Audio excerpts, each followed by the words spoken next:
Let me ask you to take your Bibles this morning. Let's turn to the book of Job. The book of Job this morning. Today I want to direct your attention to a passage here in the book of Job that goes along with some things we have considered the last few Wednesday evenings. For the past couple of Wednesday nights, we've been considering and wrestling with realities concerning godly wisdom. And on this odd Sunday for us, considering the weather and the timing of our service, I thought that we would do well to revisit this subject, to come back to and kind of flow in the thoughts that we've been looking at the last few Wednesday evenings as we've come together for Bible study. As we begin, I just want to ask you a question. Brothers and sisters, are you keenly aware of how much you need the wisdom of God? I ask myself the same question. Are we keenly aware of how desperate we are for the wisdom of God? As we've defined wisdom here before in a simple format, we can say it this way: wisdom is the application of moral and ethical principles that result in skillful, godly living. Okay? Rather simple definition. This last Wednesday night, I offered a fuller definition, and I want to repeat it to you this morning.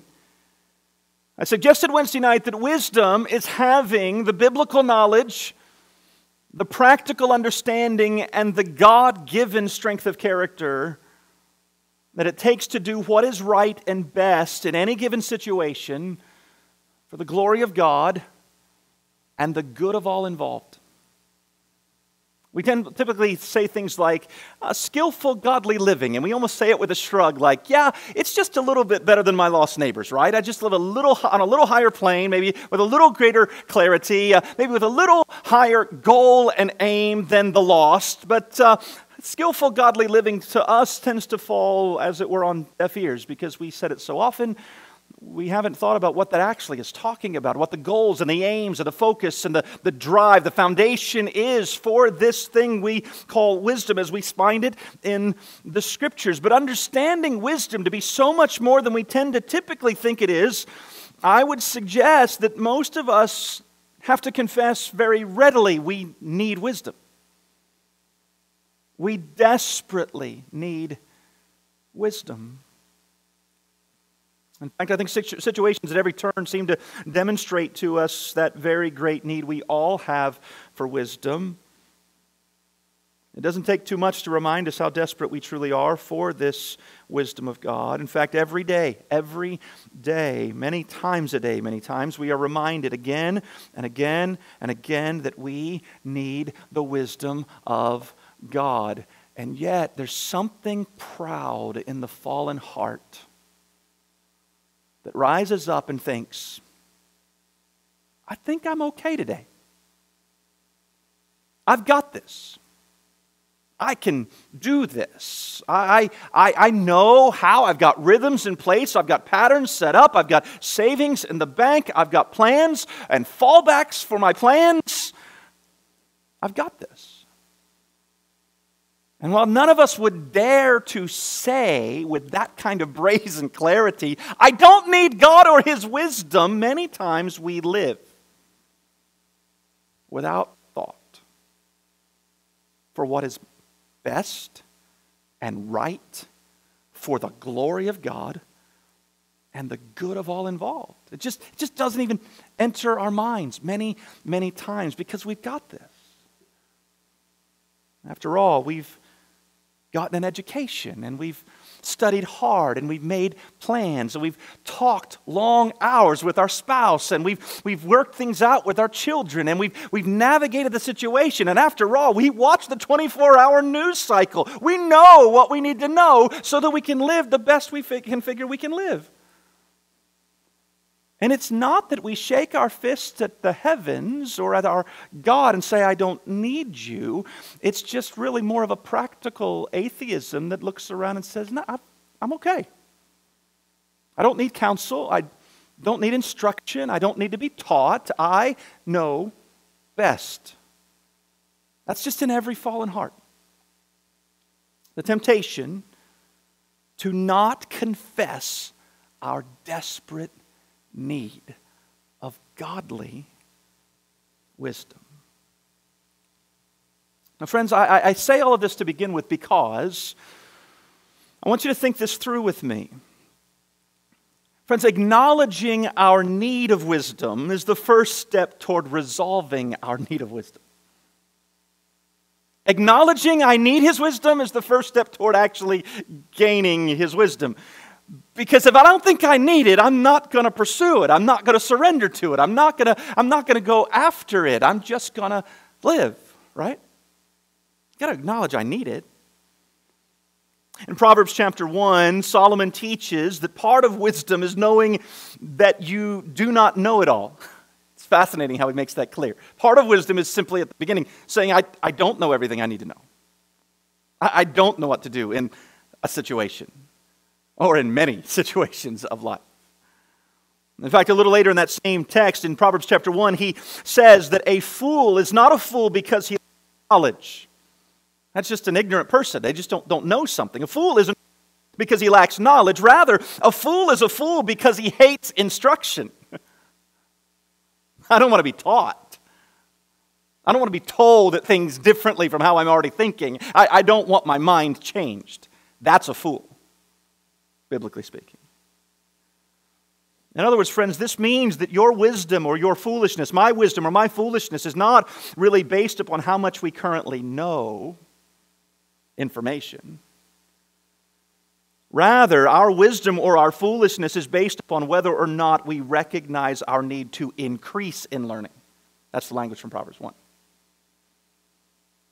To increase in learning. Now that's all background. We haven't yet gotten to Job, right? So I asked you to turn to Job, the book of Job, chapter 28. Because what we've done in these last few minutes then is lay some groundwork in our thinking so that we can then turn our attention to a text that addresses this very basic need, this wisdom from God that we all are desperate for. And so this chapter has 28 verses in it. I want to read all of those through the course of the morning. We're going to start with a bigger chunk. I want to read verses 1 through 22. I'm just going to read down through the text. I want us to hear the words that we find here in this text from the book of Job. And I'm going to ask you to follow along either in your Bible or on the screen. I'm going to read it aloud. Here's what we read. Job 28, verse 1. Surely there is a mine for silver and a place for gold that they refine. Is taken out of the earth, and copper is smelted from the ore. Man puts an end to darkness and searches out the farthest limit of the ore in gloom and deep darkness. He opens shafts in a valley away from where anyone lives. They are forgotten by travelers. They hang in the air, far away from mankind. They swing to and fro. As for the earth, out of it comes bread, but underneath it is turned up as by fire. Its stones are the place of sapphires. It has dust of gold. That path no bird of prey knows. The falcon's eye has not seen it. The proud beasts have not trodden it. The lion has not passed over it. Man puts his hand to the flinty rock and overturns mountains by the roots. He cuts out channels in the rock. His eyes see every precious thing. He dams up the streams so that they do not trickle, and the thing that is hidden he brings out to light. But where shall wisdom be found? And where is the place of understanding? Man does not know its worth, and it is not found in the land of the living. The deep says, "It is not in me." And the sea says, "It is not with me." It cannot be bought for gold, and silver cannot be weighed as its price. It cannot be valued in the gold of Ophir, in precious onyx or sapphire. Gold and glass cannot equal it, nor can it be exchanged for jewels of fine gold.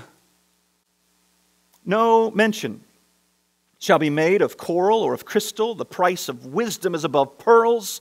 The topaz of Ethiopia cannot equal it, nor can it be valued in pure gold. From where then does wisdom come? And where is the place of understanding? It is hidden from the eyes of all living and concealed from the birds of the air. Abaddon and Death say, we have heard a rumor of it with our ears. And friends, what's happening in the first two-thirds of this chapter?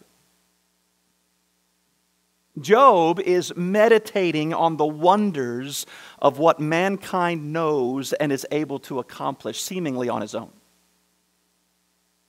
What he's alluding to here. Mankind can mine minerals and gems and riches from the earth. It uproots the mountains and purifies metals from the ore. Mankind makes bread from what grows on the earth. Mankind cuts underneath. He goes into the natural darkness and he does away with that darkness. He brings fire underground so that he can see what's going on where no man can see. He finds out what's hidden in the night.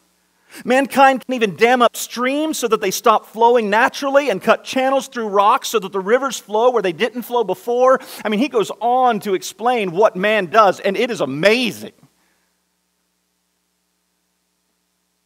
But for all of man's amazing accomplishments,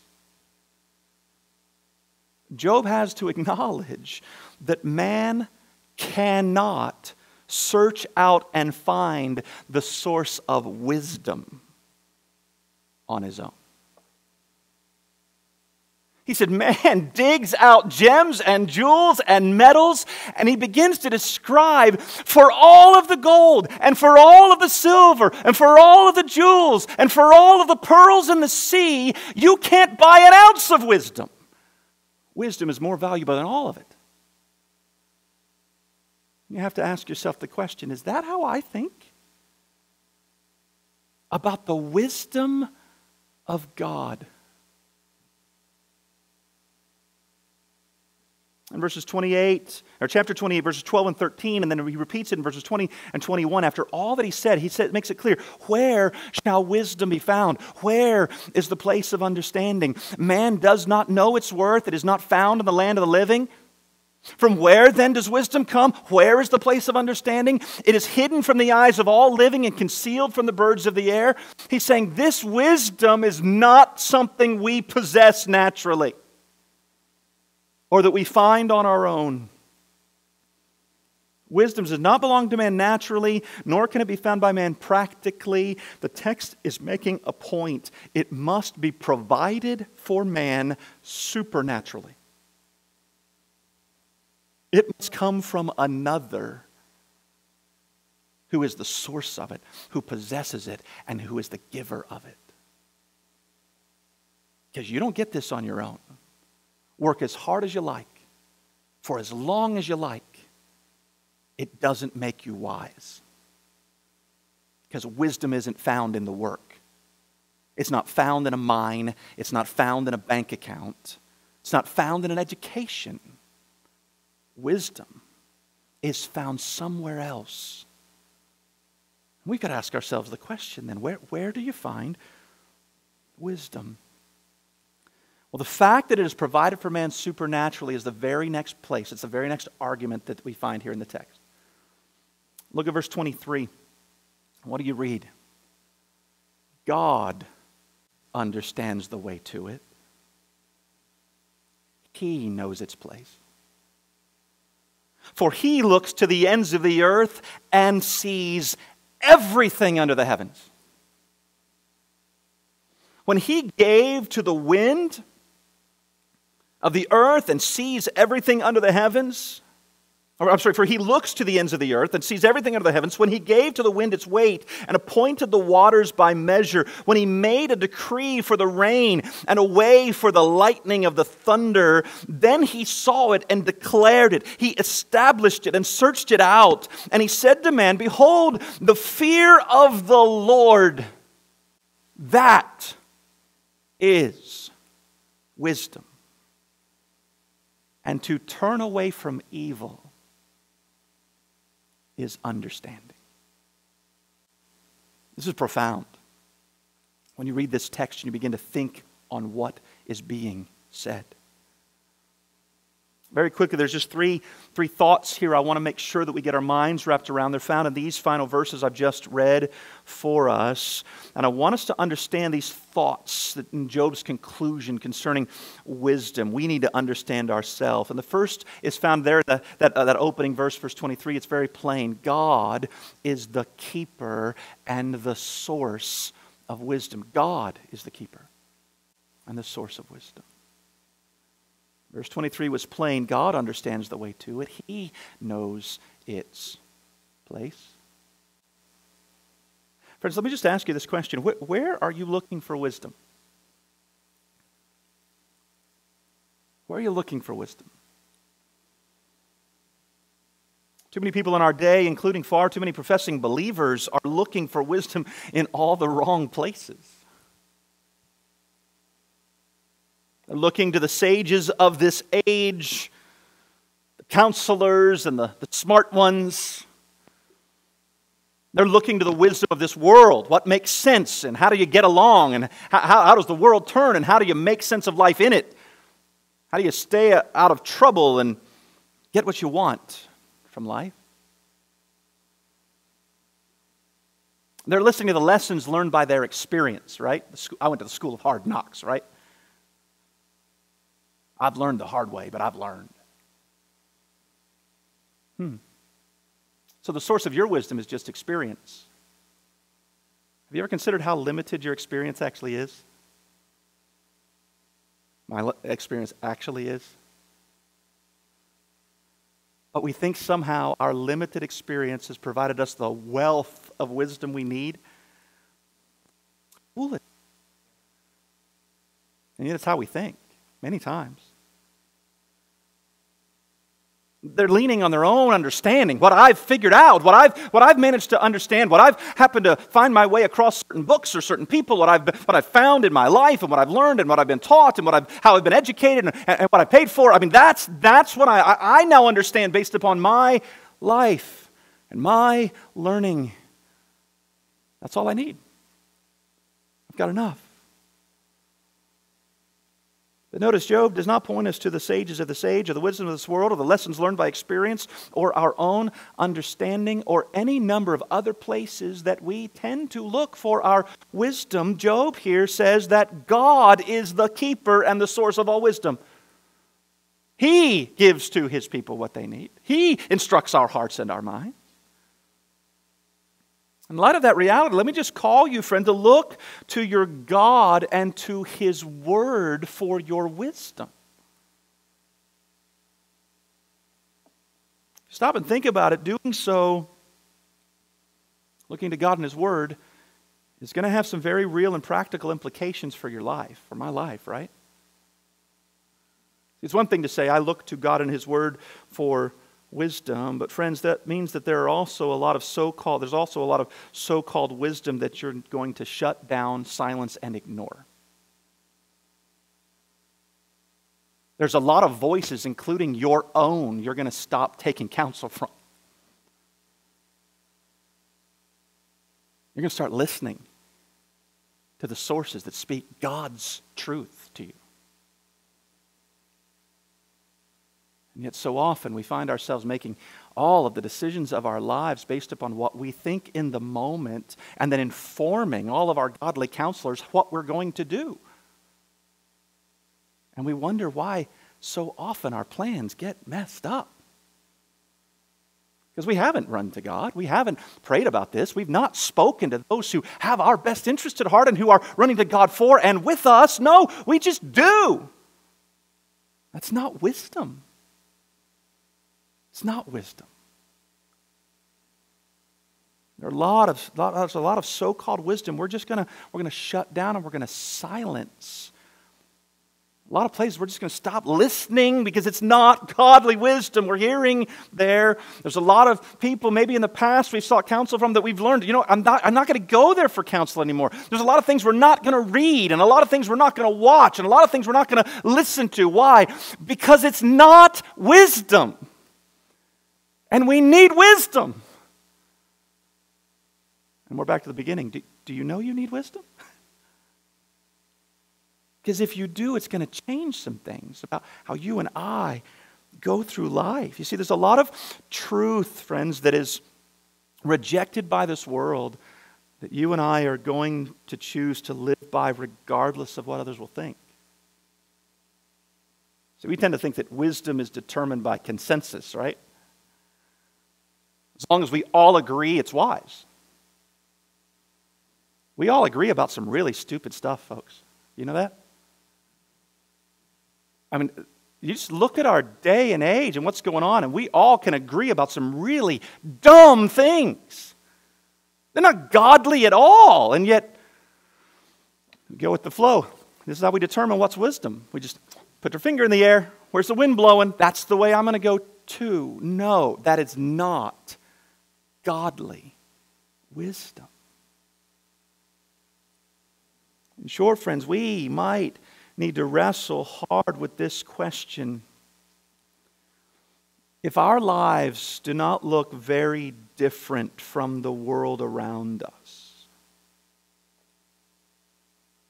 if our lives don't look very different from the world around us, can we really claim to be living out the wisdom that comes from God?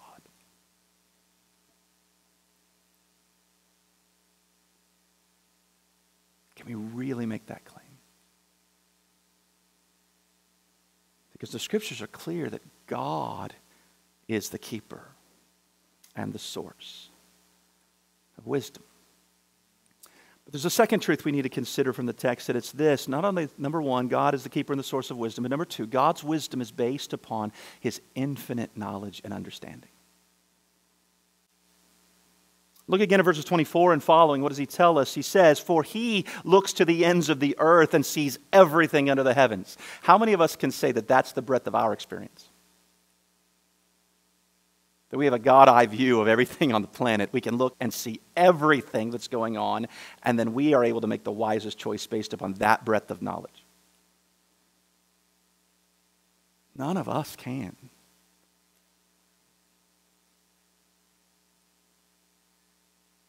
It's worth noting that Job links the wisdom of God directly to the knowledge and the understanding of God here. It goes back to when God sent out rain and He sent lightning and thunder. When God did His creative works and began to set the created order in place. We know elsewhere the scriptures are clear. By wisdom He founded the earth. We saw this recently.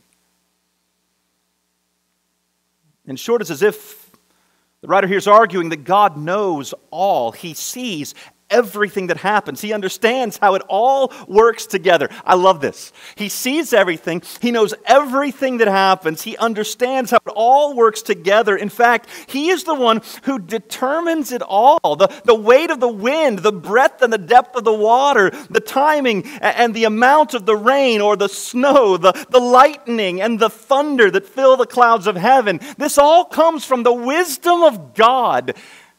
And we're sitting here trying to figure out what to do with 1.5 inches or 2 inches of snow. And every bit of it is determined by the wisdom of God.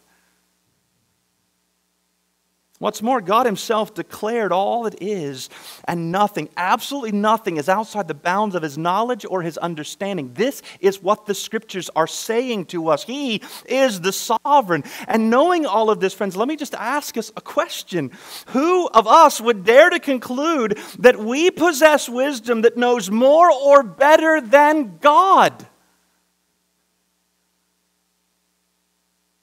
And yet we do it all the time, right? I know what God says. And what's the next word? But I feel. I know what God says, but I like. I know what God says, but I think. I know what God says, but I want. And we would never shake our fists at heaven, and yet we just live our lives having the wisdom of God before us and determining our ways better. Our attitudes are justified. Our words and thoughts and actions are all excusable. Why? Because if you just knew what I know, if you were going through what I'm going through, if you were in my shoes, you wouldn't judge me. Wait a second. Who of us is in God's shoes? and knows better than he does. None of us do. That's Job's point. And yet so often the practice of our lives is different. Friends, many times we live and we speak and we even pray at times as though we believe we actually know better than God. It's not my will but yours be done. It's often not your will but mine be done. Brethren, this ought not so to be.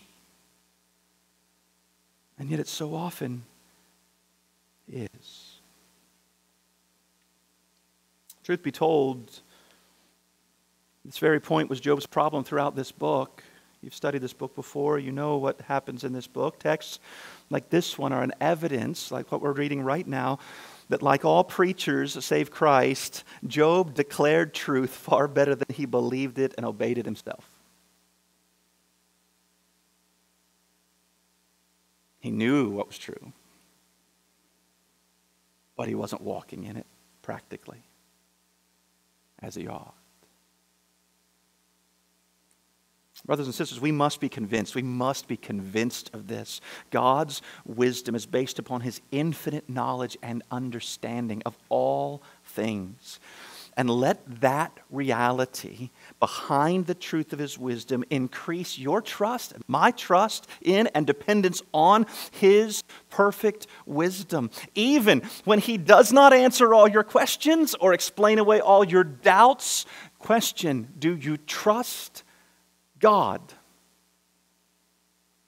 Or do you trust self? Do I trust God? Or do I trust self?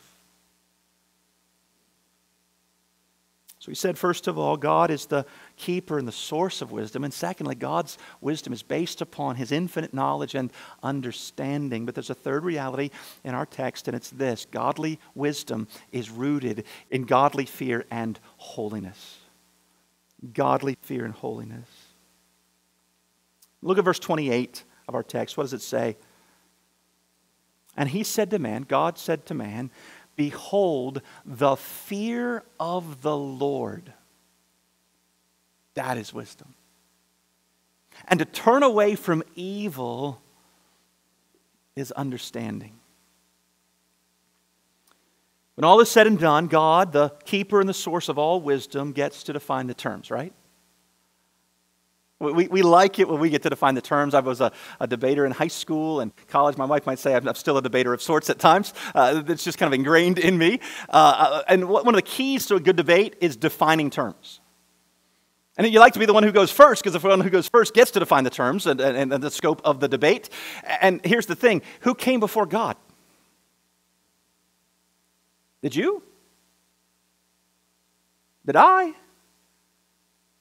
And yet we typically want to think that wisdom is whatever we do, right? I do the smartest thing. I try to live my life that way, right? And yet, no, wisdom is not defined by you and me and how we choose to live our lives. Wisdom is defined by the keeper and source of wisdom. He gets to define the terms. Job tells us plainly here how God defines the heart and the essence of true godly wisdom. How does God, the keeper and the source of wisdom, how does He define the terms? And according to God, wisdom begins with a proper fear of the Lord. We don't have time to chase all that the Scriptures say about fear and different kinds of fear in the text, but I will say this, that to fear the Lord, as we understand it in this context, is to have a high, right, and awe-inspired reverence for Him. This kind of fear is having a high, a right, and an awe-inspired reverence for Him. There is certainly a kind of fear of God that trembles before His wrath. The writer of Hebrews, it is a fearful thing to fall into the hands of the living God, right? There is a right terror of the Lord. Knowing the terror of the Lord, we persuade men. Is that what he's talking about here? And I would argue that that's not what he has in view here. In fact, not once in this passage that we've just read has he addressed God's wrath at all. Thus far, Job has simply directed our eyes and our hearts upward to see the wise and the mighty sovereignty of God who rules over all things and who knows all things. This is the portrait he's been painting of God in the passage. He now then calls us to humbly bow in hearted reverence before the throne of the sovereign one. That's what he's doing. So on the heels of that, he's saying, do you have a right view of the one that you've been called to bow before? The one who made you? And friends, having that humble reverence, right-hearted reverence before the throne of our sovereign, in the context he's saying, that is the heart of wisdom. It is the acknowledgement that there is one God and you're not Him. There is one God and I'm not Him. And at the end of the day, wisdom does not begin and end with us and what we think. Wisdom begins and ends with God and what He says. And I wonder, is that how we think about wisdom? You see, from that heart that fears God, as he's defined it here, that bows before the sovereignty of our Maker, from that heart that fears the Lord, then flows the practice of wisdom. If I have that right view, that right understanding, you see, friends, wisdom is practiced first and foremost, he tells us here, by turning away from evil. There's a practice of wisdom, not just a possession of it. I've now learned something and so I'm smart. No, he says wisdom makes us holy. Wisdom makes us holy. Wow. King Solomon stated that plainly in the book of Proverbs, Proverbs chapter 8 and verse 13. Here's what he said: the fear of the Lord is hatred of evil. Wow, that's strong words. The fear of the Lord is hatred of evil. Pride and arrogance and the way of evil and perverted speech. What did the writer say? I hate it. The fear of the Lord is the beginning of wisdom. And what did the writer Job say? Well, we turn away from evil. Solomon says the same thing. The fear of the Lord is to hate evil.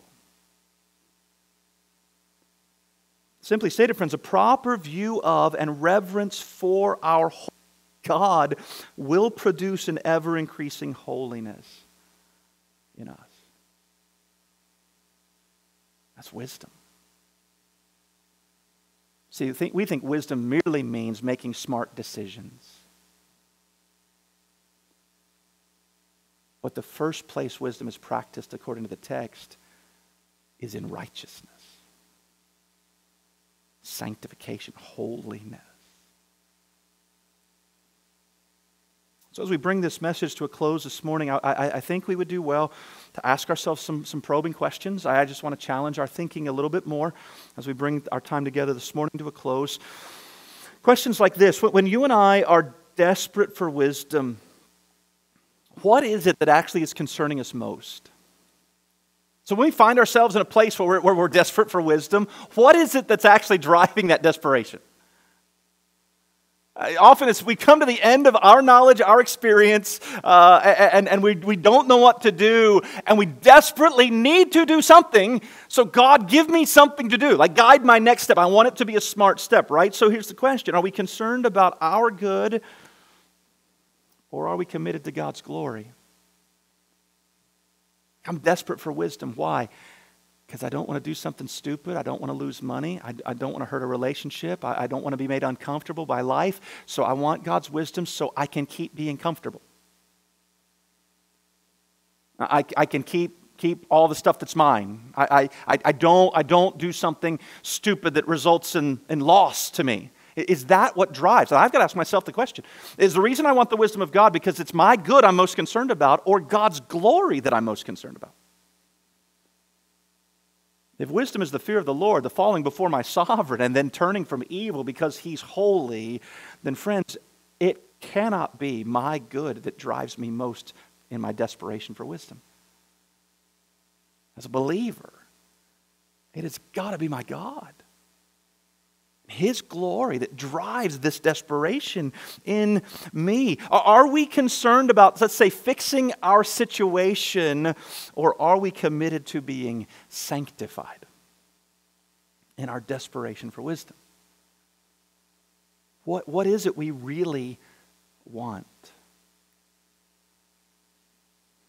I'm convinced that far too often my longings, maybe we could say our longings for wisdom, are far too short-sighted, far too earthbound. I want to save money. I want to be successful. I want to be respected. I want to do what's best because we like life when it goes best, not when it's worse, right? Well, I want the life I want, so God, just make me wise enough to get what I want out of life. Friends, that's a real crass way of putting it, but I think many times it is kind of the heartbeat of many of our prayers even.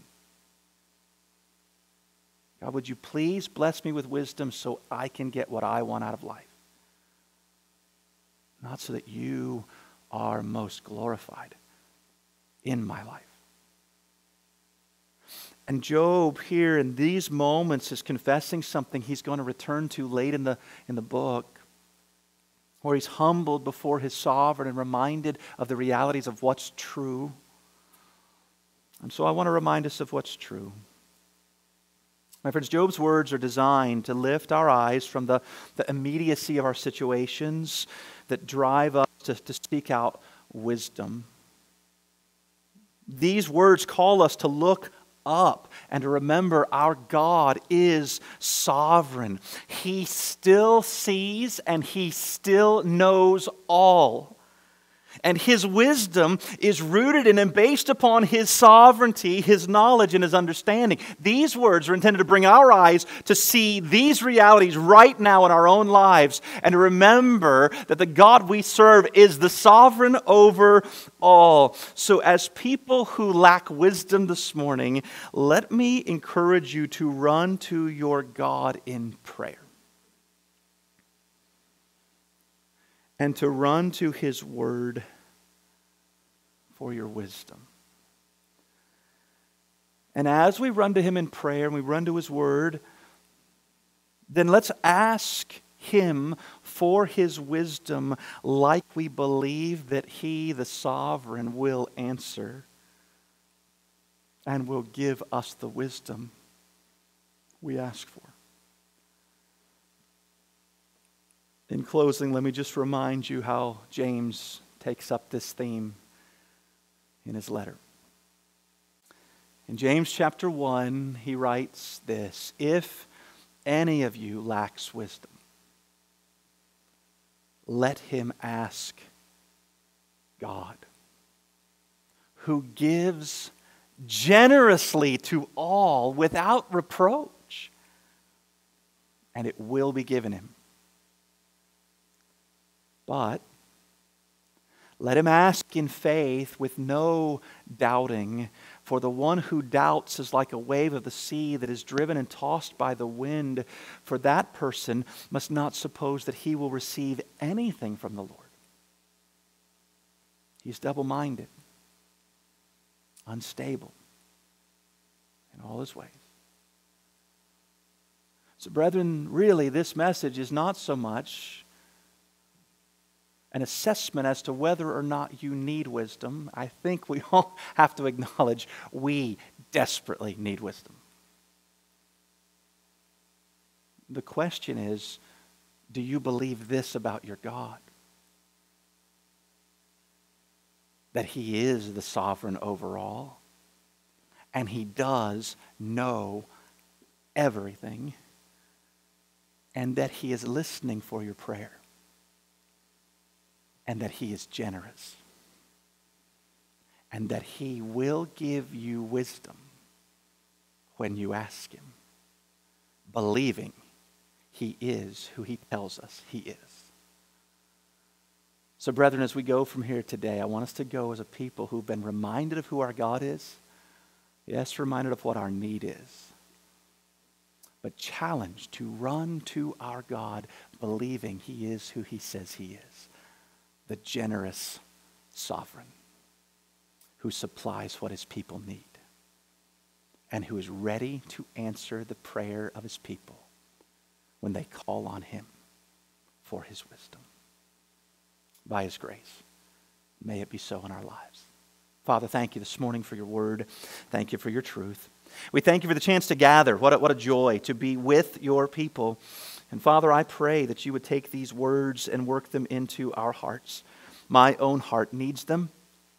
As I've seen the responses of the faces in the room, I think many of our hearts need them. And so I ask that you would now take this truth and drive it deep into our hearts. Father, would you change us? Would you take your word and convict us? Would you cut away from us all that doesn't look like Christ? May we grow in godliness and holiness and sanctification as we submit ourselves to you and your counsel and your wisdom. And might you be honored in it all. For it's in Christ's name that we pray these things.